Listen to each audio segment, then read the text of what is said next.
Holyhead Ferry Terminal. I was there last night. They were open late with excellent food and service, with views actually out onto this too. There's the bridge over there of something or other. Ah, that's a disused bridge I remember from a previous visit. Listen to the seagulls. There was something else screeching here when it probably saw me. Oh, my dog's over there pooing, so that's okay. He always likes to poo at a distance from me, and you get a run up to get his bowels moving. And I pick it up, of course.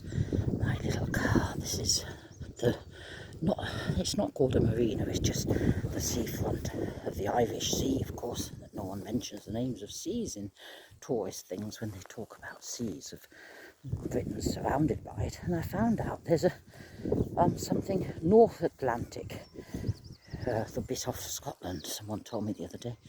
Anyway, this is the Irish Sea. Well, we're at Holyhead, right opposite Ireland. Yes, well, we can't go there because of Brexit, because the dog's papers that only last 10 days and cost £200 if you're in England.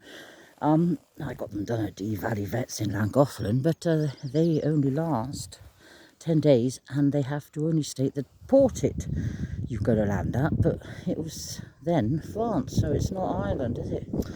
Oh dear. Well, we can't go, but you can go with just your driving licence as a human. That's really good news, because I thought, oh, well, I haven't got my passport on me. Oh, hello, woofer, I'm going to pick it up, yes.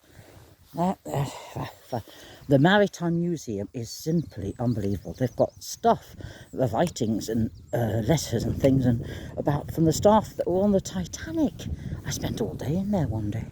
It's a few pounds only to go in. It was really cheap, but so well done. So well done.